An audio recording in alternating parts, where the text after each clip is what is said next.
Israeli Prime Minister Benjamin Netanyahu faces a critical moment in his career amid rising Middle East tensions and serious corruption allegations. On December 10, 2024, he began testifying in a historic trial charged with bribery, fraud, and breach of trust in 3 cases, marking the first time a sitting prime minister has faced criminal charges. Netanyahu denies the charges, calling them a politically motivated attack on his leadership. This trial, combined with regional instability, raises concerns about his future and potential international legal consequences, including possible war crimes charges at the International Criminal Court. Welcome to In Depth.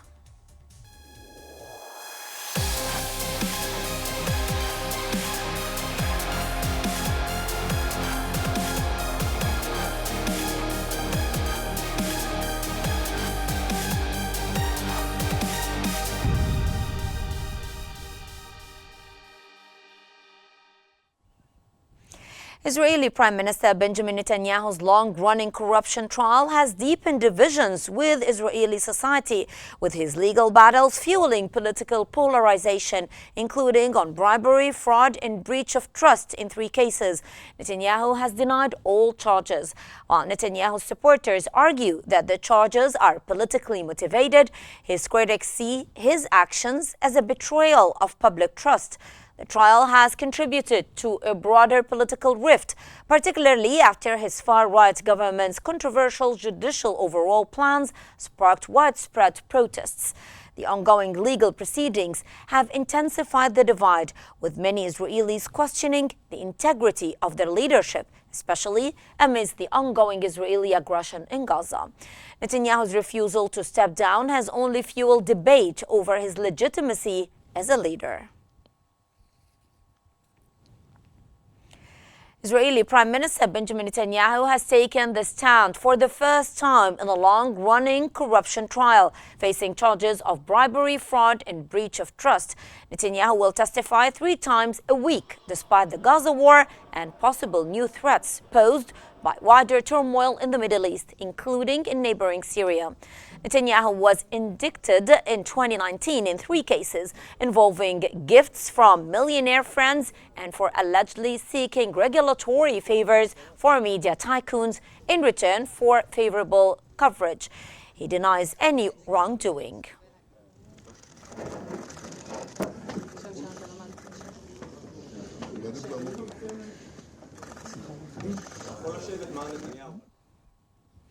Dozens of people have gathered outside of a court in Tel Aviv as Israeli Prime Minister Benjamin Netanyahu took the stand in his long-running trial for alleged corruption.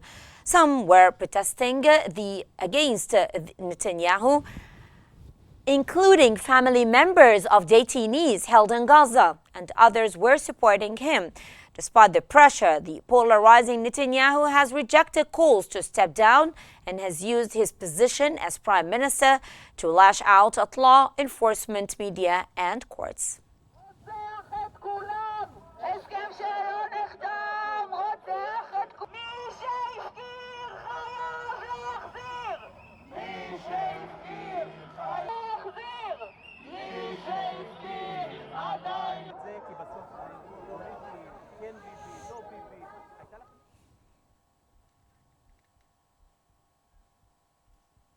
And for more analysis, we're now joined by Dr. Abdel Nasser Mekki, Professor of Political Science from occupied Jerusalem. Welcome, Dr. Mekki. And let me ask you, how do you assess the timing of Netanyahu's trial amidst the ongoing conflict in Gaza, rising tensions in the region, what's going on in Syria? How do you see the timing, sir?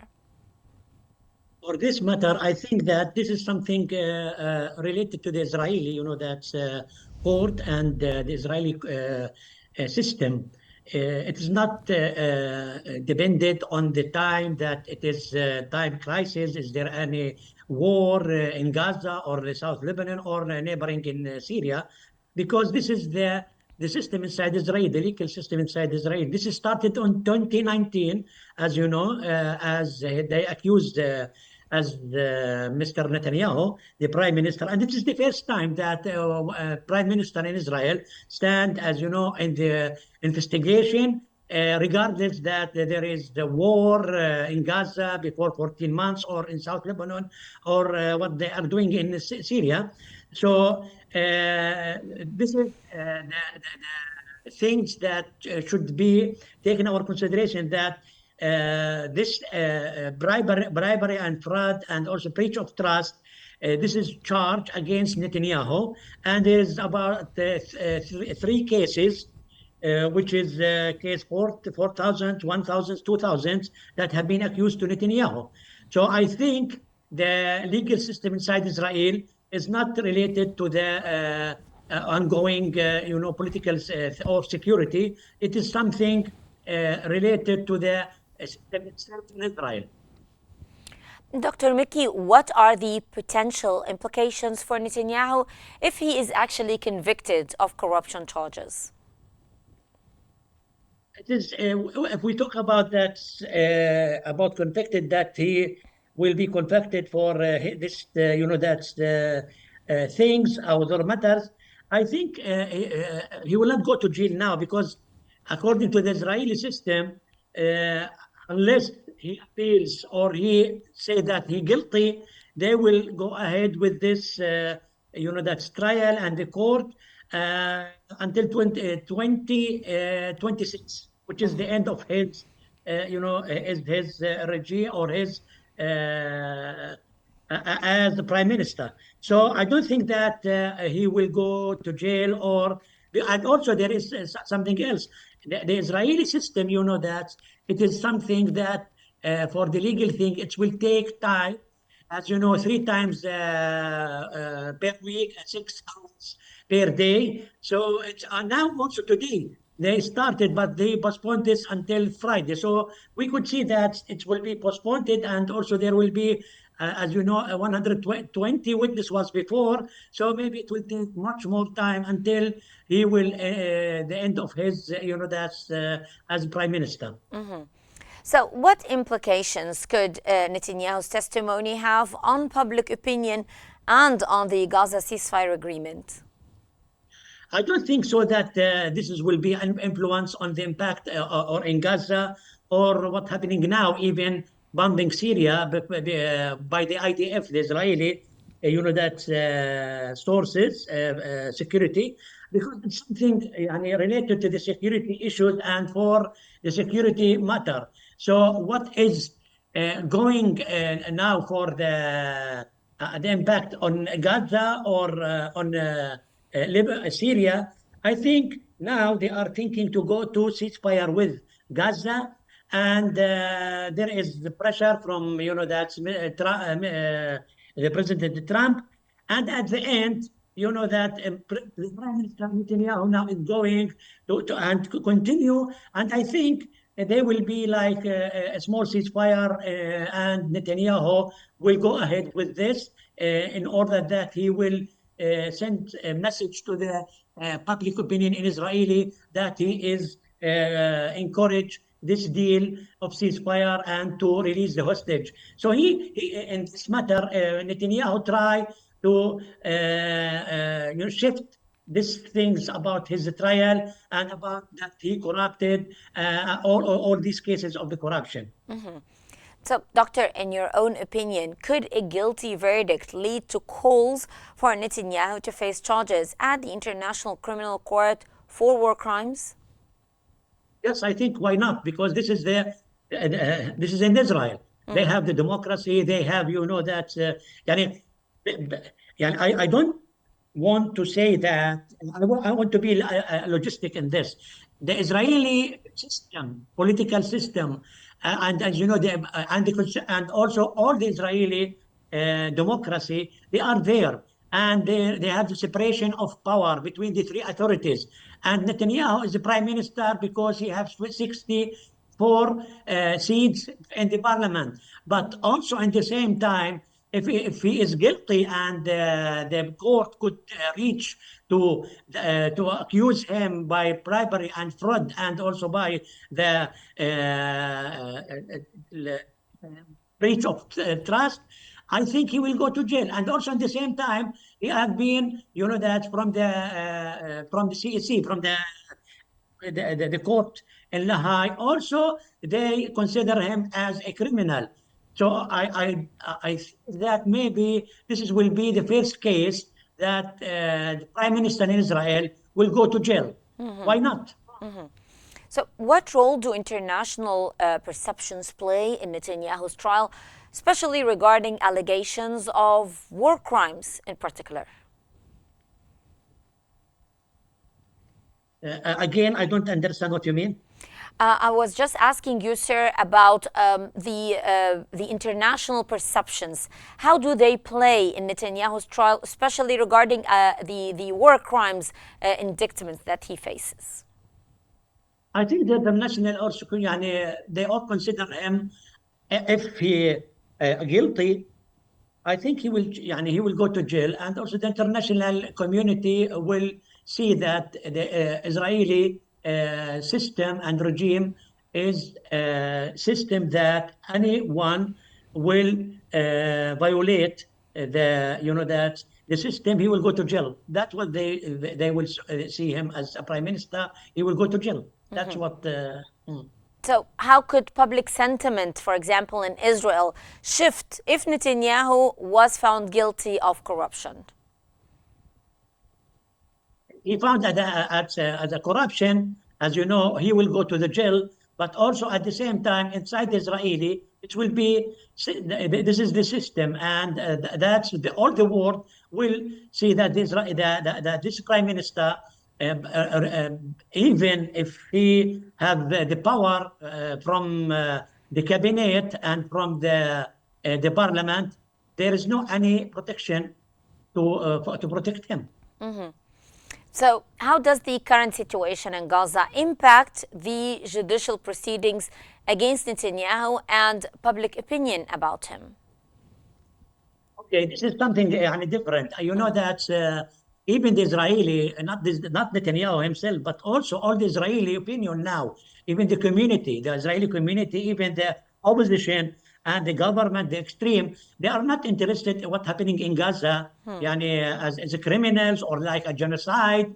This is something different from the Netanyahu, that trial, because now almost all the Israeli is, let's say that they are changed than before, because before maybe 30, 40 years when the Israeli was like to peace with the Palestinian, we don't see like what's happening in Gaza. It's a genocide.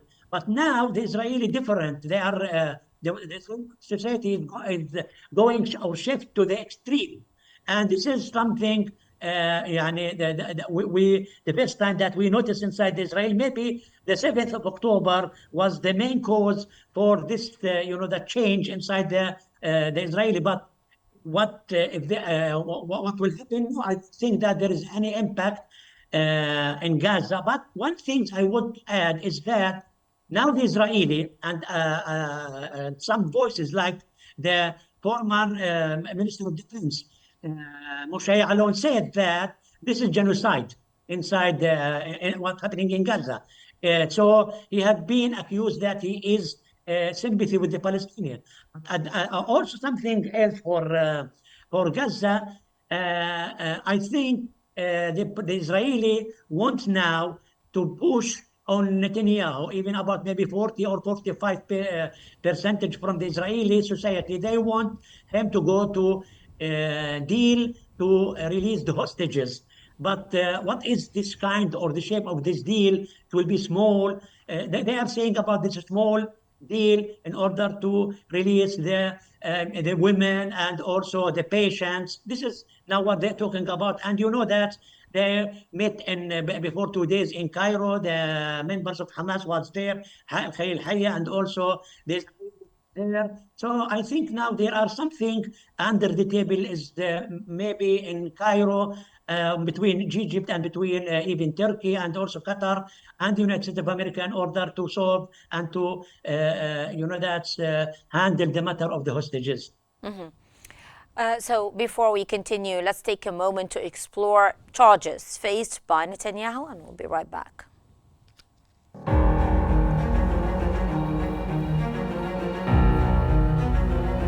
Israeli Prime Minister Benjamin Netanyahu's corruption trial has resumed amid escalating tensions in the Middle East, particularly in Syria and Gaza. He is scheduled to testify for the first time on December 10, 2024, marking the first time that an Israeli Prime Minister has appeared in court as a criminal defendant. Netanyahu faces serious charges of fraud, breach of trust, and bribery across 3 cases initiated in 2020.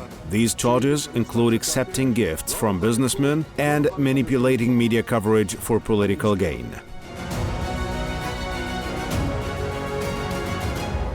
As Netanyahu grapples with these legal challenges, he has intensified military operations in Gaza, where he has been criticized for allegedly prolonging the conflict to cover up his legal issues. Analysts say that his actions may be politically motivated, aimed at consolidating power while diverting attention from his trial. Critics argue that his administration's focus on military efforts undermines the judicial process. Recently, 12 Israeli ministers requested delays in the trial, citing the exceptional security situation in the region.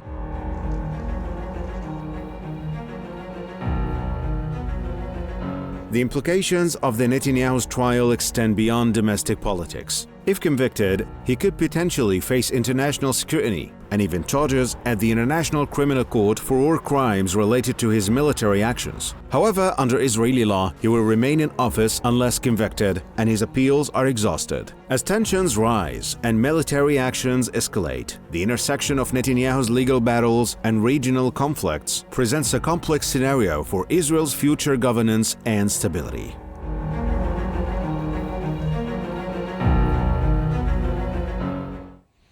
Welcome back, and we still have Dr. Mickey with us from Ramallah. Doctor, I would like to ask you about the legal precedents could be established if Netanyahu is convicted and subsequently faces international legal scrutiny. I think if he convicted domestically, I think, he will. There will be no any protection for Netanyahu, and also in the international, that's court in La Haye, they will arrested him if he go here and here. So he will be like a wanted man. So how might this trial set a precedent for future political leaders in Israel facing legal challenges? Yes, I think this is will. For this matter, I think they will be taken their consideration in the future about anything they will do it. Like they couldn't escape from any conviction, if any, that things that could be arrested, or they will not have any protection even from the if they had a prime minister or minister, because now we have the court, the international court in La Haye, so there will be much more caution to make like genocide or anything like this. If we want to relate what's going on in Gaza to the trial, what role does the ongoing conflict in Gaza play in shaping the narrative around Netanyahu's trial and possible condemnation? In Gaza, I think also we could use that this is the criminal in Gaza, genocide. And this is also will be against all maybe the ministries or all the in Israel. So I think, it will be something from or Gaza. They could appeal against any minister who will be could be like a criminal, or could be make or do like genocide. In what ways might the outcome of this trial affect Israel's foreign relations? I mean, Israeli foreign relations are already affected with what's going on, with the genocide, with what's going on in Gaza. So to what extent could this trial actually even further complicate Israel's foreign relations? I think this court, from 2 sides. First of all, this will prove that inside the Israeli system, there is the legal system which is independent. So no one is above the law. This one thing, and something respectable for the democracy inside them. This is one thing. Even despite all the conflict, as you know, in Gaza, or the conflict in South Lebanon or Syria, if anybody, even the prime minister or the president there, make any problem or maybe accuse him as bribery or fraud or anything, so they will go to the jail and to the court. For the this is. But the other thing is that in the world, I think all the world now is watching and they are witnessing what will happen in Israel, especially as you know Netanyahu, as he said before, and you know that yesterday when in his conference he was angry even from the media, and also Netanyahu was considered himself as above the law because he said that I am destroy Syria, Assad, I am destroy Gaza, killing Hassan Nasrallah. So he want to say to the Israeli community that he is the hero and he is the person that he could, that overcome any problem against Israel.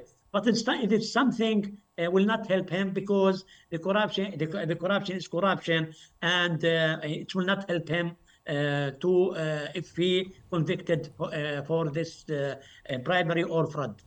So could a conviction for corruption weaken Netanyahu's defense against any future international legal challenges related to his military actions, especially in Syria and Gaza? You mean that if Netanyahu is actually convicted, yes, for corruption, could that weaken his defense against any future international legal challenges? Yes, I think this is something, but it is not, something that we could depend on, that if he had been convicted in Israel, that he will be, they will give, that Netanyahu go to the court or to jail outside Israel, because if he convicted in Israel, he will be going to the jail. But the other thing from the other side is that this, that's in the high court, they are not just accusing Netanyahu, they are accusing also many of the Israeli soldiers and also the former Minister of Defense, Gallant. So this is something, I don't think that it will go like this. For Netanyahu, he will go to the jail. If he convicted, he will go to the jail here. But for the other, it will be like some debates about this matter. Okay. So, Dr. Mickey, can you explain the significance of Netanyahu being the first sitting prime minister to testify as a criminal defendant? What's the significance of this? The significance is that, what I want to say is that this is a democracy system inside Israel. There is no anyone would be, that's above the law. Even the prime minister, or we also witness some of these cases, but not like these cases. Like there are cases like the president of Israel, Moshe Katsav, and also Olmert. But this is the first time that we see that the prime minister who have a war against, maybe two or three fronts, said and that's defense in himself in a court in all the world watching this, despite that he is consider himself as a leader of Israel and he is doing many things for Israel. But for this also we could say that the Israeli democracy, there is a system, and this system is sustainable inside Israel. This is the things that I could say, and this will influence the impact outside Israel for all the Western countries and the other countries, that they see that this is the Israeli democracy inside Israel. This is the democracy which a good democracy for the Israeli. And I think, I'm like a Palestinian, and also I saw the genocide, I saw the criminals in Gaza, but inside their society, there is a democracy. Well, that was Dr. Abdel Nasser Mickey, Professor of Political Science from occupied Jerusalem. Thank you very much, Dr. Mickey, for being with us here in Q News. And that brings us to the end of today's episode of In Depth. Thank you very much for watching, and stay tuned for more here on Q News.